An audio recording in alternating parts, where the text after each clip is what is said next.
साथियों नमस्कार, कैसे हैं आप सब लोग। आज एक इम्पॉर्टेंट टॉपिक डिस्कस करने वाले हैं रिगार्डिंग द क्रिमिनल इन्वेस्टिगेशंस और पावर क्या है पुलिस की और पुलिस को कैसे लिमिट में रखने का कार्य किया है। सुप्रीम कोर्ट ने कुछ गाइडिंग प्रिंसिपल्स बताए हैं जिसकी जानकारी आम जन को होनी चाहिए। जो बता रहा हूँ बात वो लाखों रुपए की बात है, कोई आपको नहीं बताएगा, बट जो बात है वो जानकारी में होगी। तो अगर गलत हो रहा है, अब्यूज़ और प्रोसेस हो रहा है, तो इजीली आप चीज़ों को समझ के स्थितियों का जो है सामना कर पाओगे। कानून की जानकारी हर व्यक्ति को होनी चाहिए। पढ़ेगा इंडिया तभी तो बढ़ेगा इंडिया।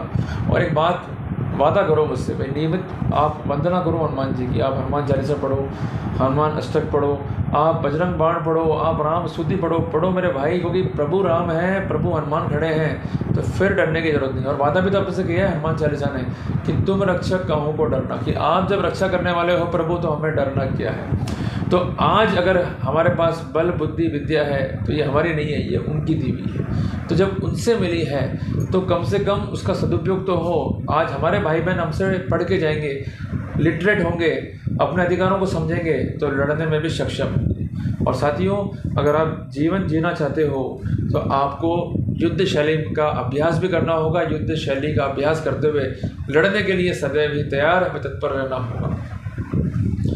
साथियों, एक इम्पॉर्टेंट जजमेंट है सुप्रीम कोर्ट का, शरीफ वर्सेस स्टेट ऑफ यूपी के नाम से। ये जजमेंट हमें कई बातें जो है सिखा के जाता है। सबसे पहले आप नोट कीजिए इसका SLP नंबर 1074/17।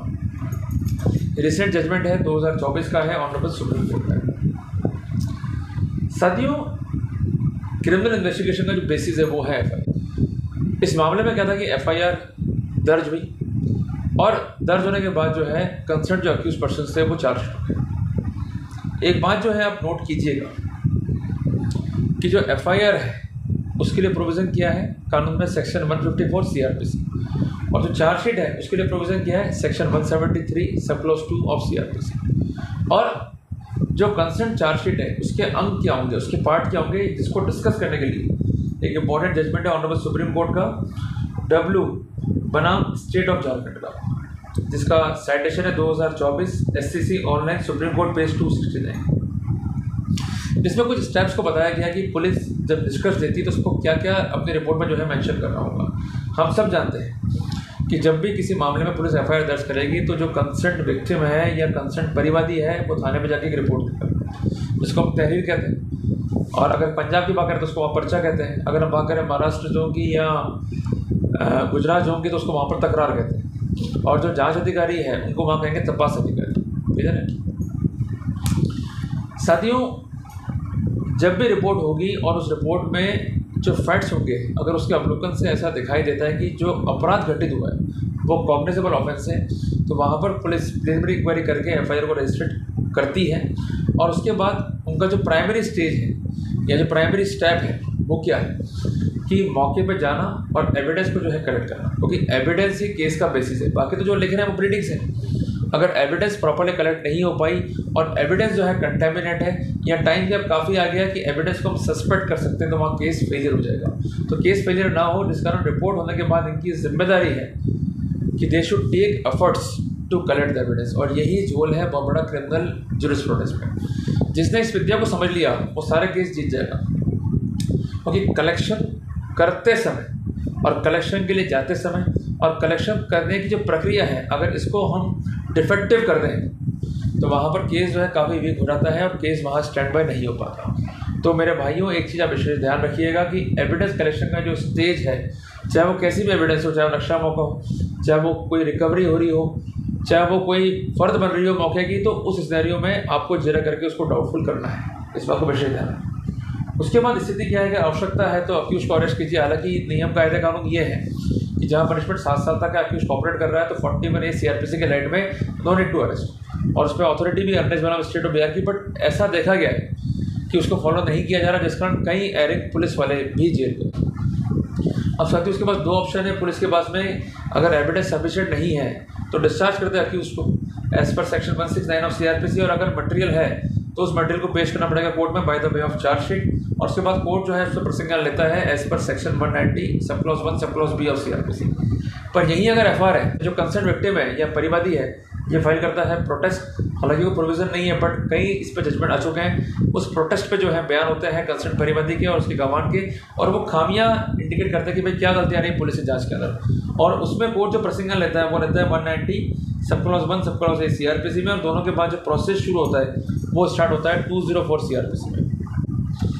साथियों एक बात जो है आपको नोट करनी है कि एक जजमेंट है सुप्रीम कोर्ट का मीनू कुमारी बनाम स्टेट ऑफ बिहार का, जिसका साइटेशन है 2006 वॉल्यूम 4 SCC पेज 359, जिसमें कोर्ट ने खुद ने ये स्पष्ट किया है the court is not bound by the finding of police, कि अगर चार्जशीट आ भी गई है तो उसका मतलब ये नहीं कोर्ट को प्रोसीडिंग लेना ही लेना है। The court cannot be a mouthpiece of prosecution, ऐसे भी जजमेंट है। और इसके अलावा नुपुर तलवार का एक बेसिक जजमेंट है ऑनरेबल सुप्रीम कोर्ट का 2012 वर्ष में ये जजमेंट जो है पारित हुआ था, जिसका डेट है 7/7/2012, जिसमें भी स्पष्ट किया गया था the court is not bound by the concern chargesheet, the court could not act mechanically on such chargesheet. Court को अपना माइंड अप्लाई करना है, फैक्ट्स की लाइट में क्या वॉल्यूशन दिखाई दे रहे हैं उसको देखना है, और स्ट्रॉन्ग सस्पिक्शंस क्या क्रिएट हो रहे हैं उसको देखना है। अगर वो आंसर नेगेटिव है तो वहाँ पर कोर्ट जो है अक्यूज को डिस्चार्ज करेगी, उस चार्जशीट के बेसिस पर चार्ज फ्रेम करने के लिए कोर्ट बाउंड नहीं है। बट दुर्भाग्य का विषय कि अभी मैं क्या देखता हूँ कि चार्जशीट आती है, बहस सुनने के बजाय उसको पूरा का पूरा डिस्कार्ड कर देंगे, 4 लाइन का ऑर्डर पास कर देंगे और उसके बाद 4 लगा देंगे। भाई आप किसी की लाइफ और लिबर्टी से खेल रहे हो तो कम से कम ये देखो तो सही कि जो मटेरियल फाइल पर है उससे क्या निष्कर्ष जो है निकाल सकते हैं। फिर वो अक्यूज को सेशंस कोर्ट में, हाई कोर्ट, सुप्रीम कोर्ट जाना पड़ता है, फिर लंबे टाइम बाद जाके उसको डिस्चार्ज मिलता है या वो एक्विटल मिलता है। तो थोड़ी समझदारी दिखा ली जाए और नियम कायदे कानून को सही से अप्लाई कर लिया जाए तो कम से कम परजुरी कॉज नहीं हो अक्यूज को, ये बात का विशेष ध्यान रखें। उसके बाद अगला जो स्टेज है वो है चार्ज का, और चार्ज मस्ट बी स्पेसिफिक, जिसके लिए आप सेक्शन 211 CRPC का पढ़ सकते हैं।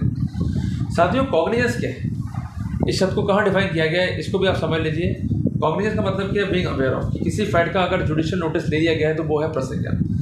इसको डिफाइन किया गया है भूषण कुमार बनाम स्टेट ऑफ NCT में, जिसका जजमेंट है 2012 वॉल्यूम 5 SCC पेज नंबर 424। साथियों जहाँ तक बात प्रसंज्ञान की है तो इस बारे में कोर्ट ने ये भी स्पष्ट किया कि जो मटेरियल फाइल पर है it must be sufficient to bring the criminal on to motion.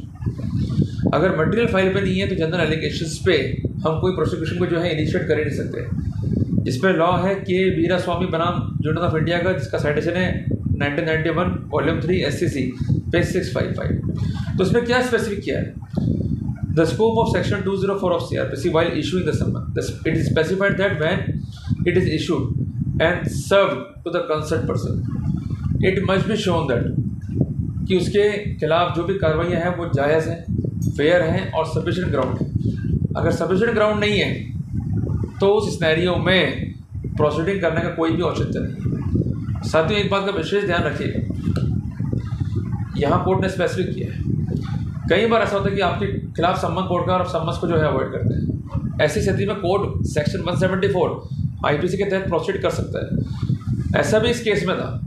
तो वहाँ पर क्या स्पष्ट किया गया कि अगर कोई सम्मन कोर्ट से है तो उस सम्मन के अगेंस्ट में अगर कोई वकील खड़ा हो कोर्ट को इन्फॉर्म करता है कि भाई अक्यूज आज नहीं आ पाया, अगली पेशी आ जाएगा, तो वो वैलिड अपीयरेंस है, ऐसा अक्यूज का एडवोकेट जो है वो कर सकता है, कोई दिक्कत नहीं। दूसरी बात ये कि समन्स जब भी कोर्ट से आ रहे हैं अगर आप नहीं जा पा रहे तो कम से कम रिप्लाई जरूर कर दें।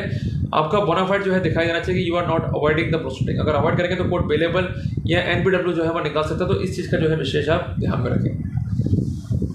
और इसके अलावा अगर प्रोसीडिंग गलत तरीके से लिया तो ये भी कोर्ट ने स्पष्ट किया कि you are having the remedy to move for questioning. और जिस पर्सपेक्टिव में जो इंपॉर्टेंट जजमेंट है वो है स्टेट ऑफ हरियाणा बनाम भजन लाल का, जिसका साइटेशन है 1992 सप्लीमेंट्री वॉल्यूम 1 SCC पेज 335। तो एक बात का जो है विशेष ध्यान रखिए कि प्रोसीडिंग लेते समय मटेरियल स्पष्ट होना चाहिए, सब्सटेंस फाइल पर होना चाहिए, charge must be specific, it must be sufficient to bring into kind notice of the accused कि उसने क्या अपराध जो है किया है। प्रोसिक्यूशन को अपना केस जो है प्रूव करना होगा, और अगर चार्ज डिफेक्टिव है तो कोर्ट वहाँ चार्ज को अल्टर कर सकता है, चार्ज को मॉडिफाई कर सकता है। ये प्रोटोकॉल भी कानून में है। पर एक विशेष बात ये है कि चार्जशीट जो है वो कंप्लीट होनी चाहिए, और सेक्शन 173 सब क्लॉज 2 CRPC के लाइट में कंप्लीट चार्जशीट जो है रिकॉर्ड में होनी चाहिए। अगर चार्जशीट में कुछ पर्सपेक्टिव में फर्दर इन्वेस्टिगेशन के लिए कार्रवाई को रोका गया है या कार्रवाई को रिटर्न किया गया तो ऐसा मेंशन में होना चाहिए। अगर ऐसा मेंशन नहीं है तो it also make the chargesheet defective. इसके लिए बेसिक गाइडलाइंस है प्रकाश सिंह बादल बनाम स्टेट ऑफ पंजाब में, नरेंद्र बनाम CBI में, CBI बनाम RS पाई के अंदर। तो कुल मिला के हम एक बात का निष्कर्ष निकाल सकते हैं यहाँ पर कि जो कोर्ट की मंशा है कि जब पुलिस जांच कर रही है तो खासकर उसको फॉलो करना पड़ेगा। पुलिस के manual, it must B diligent, it must be truthful, it must be fair, and जो मेथड्स हैं इनकी जांच के वो होने चाहिए एज पर लॉ। तो यहाँ तक हम एक बात कंक्लूड कर रहे हैं कि जो भी चार्जशीट है वो फेयर होनी चाहिए, उसमें कंक्लूजन होने चाहिए और स्पेसिफिकेशन भी होने चाहिए। अगर वो स्पेसिफिकेशन नहीं है तो वहाँ पर नुकसान जो है हमको ही खाना पड़ेगा अगर हमने ध्यान नहीं दिया। एक इंपॉर्टेंट बात जो है आपको समझनी है कि जब भी मामला पुलिस इन्वेस्टिगेशन में है तो आप वहाँ पर ज्ञापन सौंप सकते हैं पुलिस को, ये आपका राइट है। और इसके अलावा जो भी इंग्रेडिएंट फाइल पर है उसमें संतुष्ट करना पड़ेगा कंसर्न पुलिस को, इवन कोर्ट को भी, कि क्या मामला जो है बनता है। इस मामले में कुछ चीज़ें जो है निकल गई। ये मामला जो है बटा हुआ है 2 पार्ट में। सबसे पहले पार्ट में कोर्ट ने देखा कि सेक्शन 420, 406, 506 IPC के तहत जो FIR है, केवल डिस्प्यूट किया है कि जो अपीलांट है वो एग्रीड हुआ टू सेल सम प्रॉपर्टी, उसने पार्ट पेमेंट ले लिया और उसके बाद ना पार्ट पेमेंट उठाया ना रजिस्ट्री करी। तो कोर्ट ने कहा बेसिकली सिविल डिस्प्यूट है, अगर ऐसे डिस्प्यूट्स में FIR काटोगे तो ये प्रोसेस का अब्यूज़ है। तो कोर्ट ने यहाँ पर दीपक गाबा बनाम स्टेट ऑफ यूपी के जजमेंट को रिलाई किया और ये कहा कि ये ड्यूटी है पुलिस की भी और मजिस्ट्रेट की टू सी कि ऑफेंस क्या है क्या नहीं है। जनरल मैनर में सिविल डिस्प्यूट्स को, सिविल टेंशन को दिखाकर अगर आप कार्रवाई कर रहे हो तो it is amount to abuse of process of law और ऐसी FIR कहीं पर टिक नहीं सकती है। इसके अलावा एक अन्य मामला और था जिसमें 308, 323, 504, 506, 120 भी 3-5 IPC के तहत जो है प्रसंग लिया गया और अक्यूज को तलब किया गया अरेस्ट वारंट से, क्योंकि जिस दिन तारीख थी उस दिन अक्यूज अपीयर नहीं हुआ और उसने वकील के जरिए जो है फाइल करा एग्जाम्पशन। तो कोर्ट ने कहा भाई जब आपकी बेल ही नहीं हुई तो एग्जाम्पशन अलाउड नहीं होगा। कोर्ट ने स्पष्ट किया कि अगर आपकी जमानत नहीं भी हुई है और सम्मन्स की डेट है तो वहाँ वकील अपीयर होकर कोर्ट को ये एड्रेस कर सकता है कि मेरा क्लाइंट जो है नेक्स्ट पेशी पे आ जाएगा। तो ऐसा एग्जाम्पशन लीगल है। उस एग्जाम्पशन की स्थिति में there is no need to issue NBW और NBW की प्रैक्टिस जो है वो अवॉइड करनी चाहिए। It should not be issued in the routing method. जब भी कोर्ट को इशू करने हैं तो specific reason should be on the file and if it is usual, it is casual, ऐसे वारंट जो है स्टैंड नहीं कर सकते, they are liable to be set aside. तो आज की ये अध्याय से हमने कुछ बात सीख ली कि सबसे पहले बात क्रिमिनल इन्वेस्टिगेशंस के चरण क्या होंगे, नंबर 2 ड्यूटीज ऑफ कोर्ट क्या है, नंबर 3 ड्यूटीज ऑफ पुलिस क्या है, नंबर 4 अगर गलत पर्सपेक्टिव में जांच चल रही है या हमें अपने नेट को सिक्योर करना है तो वहाँ पर क्या क्या रेमेडीज जो है कानून में अवेलेबल है। तो उम्मीद करता हूँ कि टॉपिक आपको पसंद आएगा, इसने आपको एंटरटेन किया होगा। तो जल्दी मिलते हैं एक नए टॉपिक के साथ। टिल देन जय हिंद, जय भारत।